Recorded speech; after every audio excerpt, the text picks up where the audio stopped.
നാടൻ ബീഫ് തോരൻ. ചോറിൻ്റെ കൂടെ കഴിക്കാൻ ഇതുപോലൊരു ബീൻസ് തോരൻ ഉണ്ടെങ്കിൽ വേറെ ഒന്നും വേണ്ട, അത്രയ്ക്ക് ടേസ്റ്റാണ്. നമുക്ക് വീഡിയോയിലേക്ക് കടക്കാം. ഒരു പാനിൽ 2 ടേബിൾ സ്പൂൺ എണ്ണ എടുത്ത് ചൂടാക്കുക. അതിലേക്ക് 1/2 ടീസ്പൂൺ കടുക് ഇട്ട് പൊട്ടിക്കുക.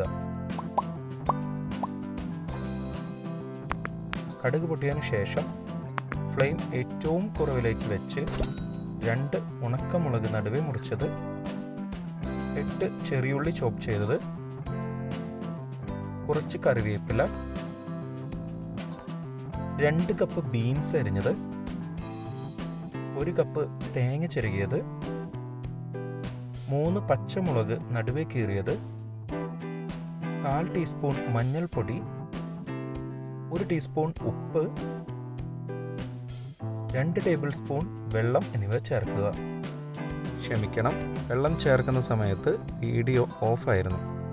എല്ലാം കൂടി നന്നായി ഇളക്കുക. മൂടി അടച്ചു വെച്ച് 6 മിനിറ്റ് നേരം ലോ ഫ്ലെയിമിൽ ചൂടാക്കുക. 6 മിനിറ്റിനു ശേഷം മൂടി തുറന്ന് ഒന്ന് ഇളക്കി കൊടുക്കുക. ഇതുവരെ നമ്മുടെ ചാനൽ സബ്സ്ക്രൈബ് ചെയ്തിട്ടില്ലെങ്കിൽ ഒന്ന് സബ്സ്ക്രൈബ് ചെയ്ത് സപ്പോർട്ട് ചെയ്യണം. പുതിയ വീഡിയോയുടെ നോട്ടിഫിക്കേഷൻ അപ്പോൾ തന്നെ ലഭിക്കുന്നതിന് ബെൽ ബട്ടൺ കൂടി ഇനേബിൾ ചെയ്യുന്നുണ്ടോ? ഇനി മൂടി അടയ്ക്കാതെ 3 മിനിറ്റ് നേരം ചൂടാക്കുക. അധികമുള്ള വെള്ളം വറ്റിപ്പോകുന്നതിന് വേണ്ടിയാണ് ഇങ്ങനെ ചെയ്യുന്നത്. ഓരോ 30 സെക്കൻഡ് ഒന്ന് ഇളക്കി കൊടുക്കുക, അല്ലെങ്കിൽ കരിഞ്ഞു പോകും. 3 മിനിറ്റിന് ശേഷം നമുക്ക് ഫ്ലെയിം ഓഫ് ചെയ്യാം. നമ്മുടെ നാടൻ ബീൻസ് തോരൻ റെഡി.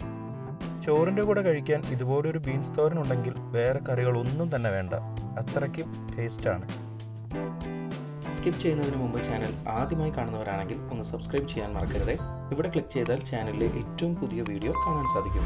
നോൺ വെജിറ്റേറിയൻ റെസിപ്പീസിന് വേണ്ടി ഇവിടെ മുകളിലും വെജ് റെസിപ്പീസിനായി താഴെയും ക്ലിക്ക് ചെയ്യുക.